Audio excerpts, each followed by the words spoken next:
Tuan-tuan dan puan-puan sekalian, Assalamualaikum warahmatullahi taala wabarakatuh.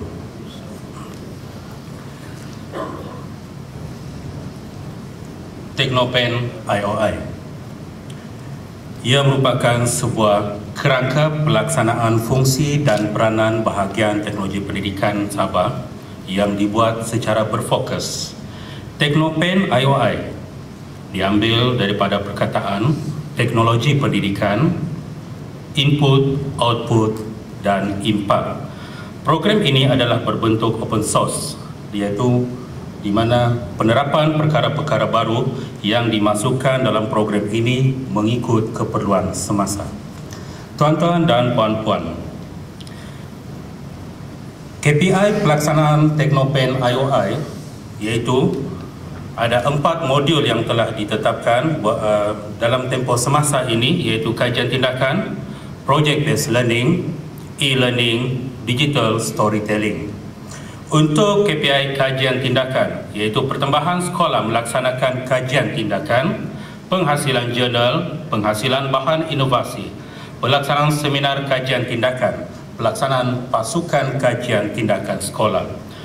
Dan KPI untuk project based learning pula, iaitu pertambahan sekolah yang melaksanakan project based learning, pendedahan kepada semua pengetua, guru besar dan juga guru-guru, serta pertandingan presentation of learning. Dan seterusnya e-learning, pembangunan program Mutiaraku, pelaksanaan LAN based learning, pembangunan Protect Media, pertambahan sekolah yang menggunakan aplikasi e-learning, dan modul terakhir digital storytelling, iaitu pertambahan sekolah yang melaksanakan DST, pertandingan festival filem digital peringkat negeri, pertambahan sekolah yang melaksanakan teaching video, dan pertambahan sekolah yang melaksanakan student broadcast. Teknopen IOI telah memulakan perjumpaan yang pertama seawalnya pada Jun 2006 dan setiap tahun proses mesyuarat, bengkel dan perbincangan secara online telah diadakan tanpa henti sejak 2006 sehinggalah pada tahun ini. Fokus keprihatinan modul-modul yang disebutkan sebelum ini tadi adalah untuk mendukung pembelajaran abad 21 khasnya untuk membantu mempertingkatkan kualiti pembelajaran dan peperiksaan secara khususnya untuk negeri Sabah. Kajian tindakan pada dasarnya telah dimulakan seawalnya pada tahun 2000. Namun begitu, penetapan kepada kerangka kerja kami iaitu mengambil kira prosesnya dalam tempoh 5 tahun, iaitu bermula pada tahun 2006. Manakala project based learning telah memulakan modul ini pada tahun 2007 dan dalam tahun yang sama juga aplikasi digital storytelling juga telah dimulakan pada tahun yang sama, manakala untuk e-learning bermula pada tahun 2008. Kajian tindakan berada di tahap pelestarian kerana ada beberapa perkara yang menyokong kepada ini dan pada kali ini kami menetapkan untuk memilih modul kajian tindakan. Proses kerangkanya masih berdasarkan dan bersandarkan kepada putaran PDCA dan kerangka kajian tindakan. Dikelompokkan kepada 3 kategori, iaitu pra-tindakan, tindakan, dan seterusnya post-tindakan.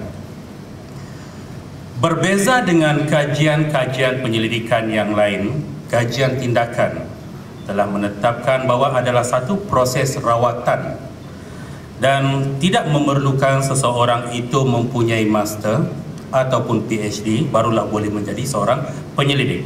Tuan-tuan dan puan-puan yang dihormati sekalian, kajian tindakan bermula dengan isu. Isu dalam PMP, isu dalam pelaksanaan pengajaran dan pembelajaran bermula daripada bilik darjah. Isu ini akan menyebabkan sesuatu mata pelajaran, kemahiran, topik dan tajuk itu tidak dapat diterima ataupun tidak dapat difahami oleh pelajar. Dan di peringkat ini, isu yang dihadapi oleh guru berkenaan akan dibawa berbincang di dalam penatiah mata pelajaran. Prosesnya, prosedurnya melalui kerangka kajian tindakan dan telah disebutkan sebelum ini. Dan apabila telah menepati ataupun memperolehi pendekatan ataupun beberapa kaedah yang sesuai, maka kaedah dan pendekatan itu diguna semula, dibuat secara micro teaching untuk diuji adakah ia mempunyai keberkesanan, adakah ia mampu membantu peningkatan kefahaman pelajar dan sebagainya. Dan seterusnya pelaporan juga dibuat dan akan diunjurkan kepada panitia mata pelajaran. Bagi isu-isu yang tidak ada jalan penyelesaiannya, maksudnya jalannya buntu, maka guru ataupun panitia akan membawa isu tersebut ke peringkat daerah ataupun PKG dan dibengkelkan atau dibuat secara tutorial. Sebelum itu, untuk maklumat tuan-tuan dan puan-puan, perbezaan PKG di Sabah dan di Sarawak berbanding dengan di Semenanjung Malaysia adalah kerana PKG kami satu daerah, satu PKG. Yang sedikitnya adalah dalam 35 dan yang selebihnya ada cecah hingga 85 sekolah di bawah satu-satu PKG. Berbanding dengan PKG di Semenanjung Malaysia, dalam satu daerah mempunyai beberapa buah PKG dan PKG tersebut hanya mengandungi dalam 20 ke 30 sekolah. Tuan-tuan dan puan-puan, melalui bengkel dan tutorial itu tadi dibincangkan isu-isu yang mungkin agak kritikal. Isu ini boleh berlaku pertama di peringkat pelajar, iaitu pelajar tidak menguasai kemahiran sebelumnya. Dan di peringkat yang sama juga berlaku kerana topik ataupun kemahiran yang agak sukar dan agak mencabar kepada pelajar. Dan juga mungkin bahan-bahan sokongan khasnya sekolah-sekolah di pedalaman dan di luar bandar. Dan isu-isu itu dibincangkan di dalam pasukan mata pelajaran dan seterusnya diproses mengikut kerangka kajian tindakan dan di micro teachingkan dan juga dibuat tunjuk cara. Jika tidak selesai, maksudnya perlu ke gelung berikutnya untuk pemantapan.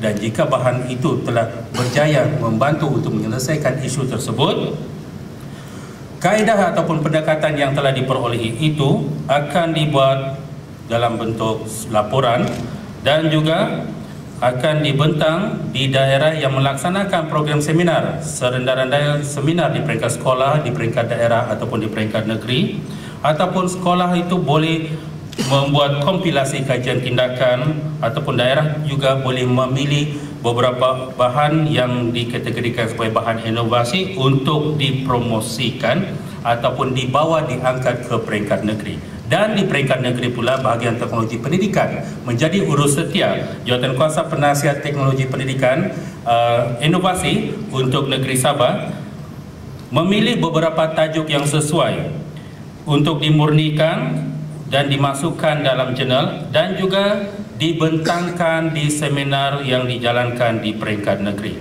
dan seterusnya.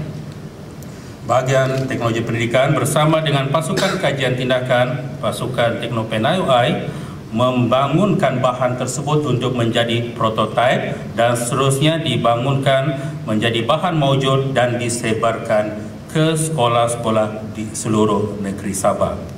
Tuan-tuan dan puan-puan, berdasarkan daripada kerangka tersebut, berdasarkan daripada usaha yang seawalnya pada tahun 2000, unit R&D bahagian teknologi pendidikan negeri Sabah telah mula mengumpul penulisan dalam bentuk pelaporan dan pada tahun 2001 jurnal pertama diterbitkan ISSN 1675-624X dan sehingga kini telah berjaya menghasilkan 10 keluaran dan pada tahun ini dalam proses penerbitan.